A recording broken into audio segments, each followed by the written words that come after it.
Stoicism is an ancient philosophy that began thousands of years ago and has remained popular today because it offers practical guidance for people who live in the real world. It is designed to make us stronger, healthier, and happier, and has stood the test of time. The three most famous Stoics are Marcus Aurelius, Seneca, and Epictetus. I will combine the best philosophy from all three to provide you with a practical guide to improve your life. Can you imagine a future where you have the strength to do the right thing, even when it is difficult or painful? How about being admired as a leader instead of a follower? These things are possible provided you work on yourself. Stoicism has changed my outlook on life, and I hope it helps you too. Number 1, focus on what you can control. You have power over your mind, not outside events. Realize this, and you will find strength. Marcus Aurelius. Like much from Stoicism, this principle aligns with teachings from Buddhism. There is nothing to be gained from worrying about events over which you have no control. And as the only thing you can control is yourself, you will be letting a lot of worries go. If you are scared of COVID, you can get vaccinated and take sensible precautions, but after that you cannot do anything else. So let it go. If you are scared of Russia invading Ukraine, there is nothing you can do about it if you are the average person. So let it go. If you are scared of a stock market crash, you can't prevent it, and if you withdraw your money, it will be eaten by inflation anyway. So let it go. The other day, my wife had to fly back from a holiday during the worst storm here in 30 years. Naturally, I worried, but could I do anything about it? Nothing. So, in an ideal world, I would let it go. Notice how I said, in an ideal world. No one is a master at this stuff. It is eternally practiced where you will fail many times. The journey provides the rewards. A byproduct of focusing only on what you can control is stopping criticizing others. You can have a conversation where you disagree, but they will make their minds up. So let it go. Number 2, take action. To stop talking about what the good man is like, and just be one. Marcus Aurelius. Be proactive in your life. Make a plan and stick to it, but don't take too long. Far too many people use plans, dreams, and goals as a way to procrastinate. They are always waiting until the time is right, or when the feeling of inspiration hits. Let me tell you a secret. The best time to start is almost always now. Once you have a basic plan and some goals, start. Learn in the arena. Get beaten down, but get back up. It is the only way to succeed. Never give up on what is important to you. Make short, medium, and long-term goals and use those to guide you.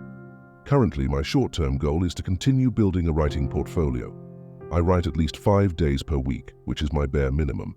At the same time, I regularly take courses and read books to expand my knowledge, so I have more ideas about which to write. My medium-term goal is to make enough money from writing to top up my investments in the stock market regularly. I invest every spare penny and have a 6-figure sum in stocks and bonds. People fear a stock market crash, but most people are always fearful. Their fear has no place in my goal. My long-term goal is to become a millionaire by 65. I am currently on target.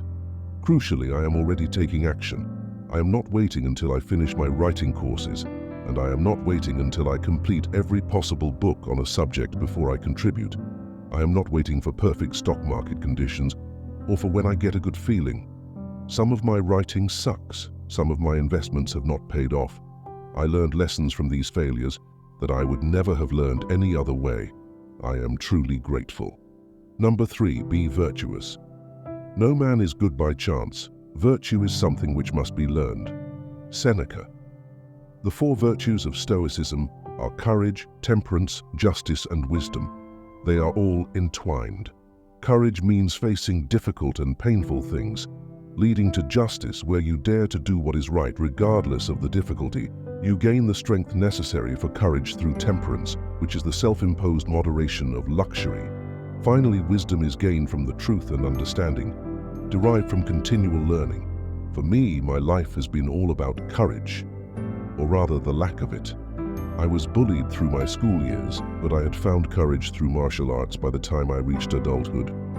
However, I was still not confident enough, so I joined the police to test myself and find out what I was made of. My career in the police taught me many bad things about people and eventually led to me suffering PTSD. But it was not all bad. I did gain courage from tackling hardened criminals, sometimes alone. I developed temperance through the harsh lifestyle.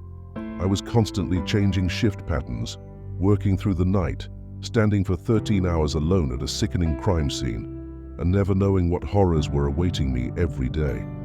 I developed a sense of justice from constantly helping and saving people, even though the odds were often against me, and all I wanted to do was run in the other direction. Overall, the police taught me what I could do in times of terror and brought out the courage to put my life on the line for strangers. I am grateful for these lessons. Number 4. Lead by example. Don't explain your philosophy, embody it. Epictetus. Every Stoic needs to show others how to be better, not through talking but through actions. Don't tell others about your virtue. Let them recognize it. Speak softly but carry a big stick, and let your actions do the talking. I am forced to use words to describe my achievements when communicating with you, but I only do so to inspire others. The fact is, I suffered depression for 10 years, where even getting out of bed was a Herculean feat of willpower. I gained weight, stopped caring about my appearance, and gave up on life. I am proud to say I have escaped this lifestyle. I have been depression-free for years now, and I live productively. Every day I write, study, read, and enjoy myself. When I was depressed, people thought I was ill for life. They thought I would never achieve anything again. Yet here I am in my own house with a beautiful wife, money in the bank, and the freedom to do what I love. You need to know it is possible, and as things stand, I can only show you through my words. Number 5. Diminish your ego. If what you have seems insufficient to you, then though you possess the world, you will yet be miserable. Seneca. The ego is the cause of so many problems. It gives us an unhealthy belief in our importance, thereby judging and putting others down. It gives us a distorted view of our abilities. The ego makes a beginner think they are the best in the world. Hard work and mistakes don't apply to them because they are the next big thing. When such a person fails, they give up. They don't blame themselves. They blame the project, the website, other people, their parents, and any scapegoat will do. These are the people that hang around beginner groups online. If you want proof, look at writing groups. Many are filled with toxic people ready to tell an excited newbie to give up because the websites suck and no one can make money anymore. They will tell you you are too old, too stupid, or late to the party. The sad truth is these naysayers make up most people in life. People who bounce from one failure to another, always giving up at the first sign of trouble. The ego is making these people's lives a misery, and they in turn will project it onto you. One way to silence the ego is called the opposite principle. If you are bored, work. If you are tired, exercise. Whatever commands your ego is issuing, override them. Keep doing this until the ego learns who is boss and its power diminishes. You won't have time to worry about what the failing majority are doing because you will be too busy focusing on yourself. Eventually, you will learn that the most intelligent people realize how little they know, while the fool believes he has it all figured out. Number 6. Develop resilience. Difficulties strengthen the mind, as labor does the body. Seneca. Our difficulties are a chance to grow stronger. We can improve our levels of resilience by practicing non-complaining. Start by noticing how much of your daily conversation is spent moaning about something: the weather, the economy, corruption, elitism, left-wingers, right-wingers. Just an endless tirade with no end or solution. Just stop it. There is a lot of truth in the phrase, if you don't have anything good to say, then say nothing. See if you can do it for a week and check how you feel. Again, I should stress you will never perfect all these techniques and concepts. There will always be times when your new resolve wavers. In those cases, notice and return to your new steady state as soon as possible. My route to resilience came through martial arts. Twice a week, I would attend a karate club, and twice a week I would go to a boxing club. Each club was tough with other men in peak condition. The training was hard and grueling. But no matter what happened, I didn't quit. I learned how it felt to be knocked out on your feet but keep going. I took these lessons from the dojo into my everyday life.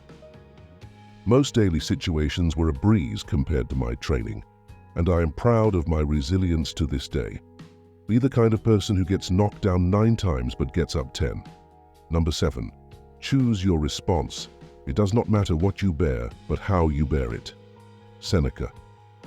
There is a difference between responding and reacting.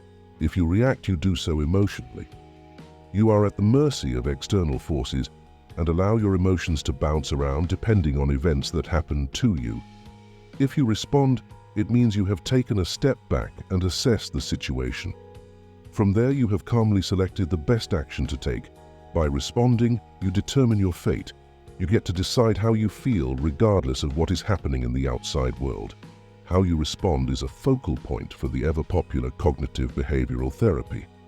This kind of counseling teaches that your interpretation lies between an event and an emotion. Therefore, it is not the event making you angry or sad, but how you process the event. I have learned to take a walk after an event leaves me feeling angry. A 20-minute walk is good for my health, and it clears my mind and gives me a chance to calm down. I can then return to the situation with a fresh perspective and a level head. Number 8. Be grateful. When you arise in the morning, think of what a privilege it is to be alive, to think, to enjoy, to love. Marcus Aurelius. Many people have a lot to be grateful for, so much that you need to keep a gratitude journal to remind yourself of it all. Start small and build up. I bet you can find hundreds of reasons for gratitude. Incidentally, and I cannot pretend to know why, the more you focus on gratitude, the more good things happen. The abundance mindset creates abundance.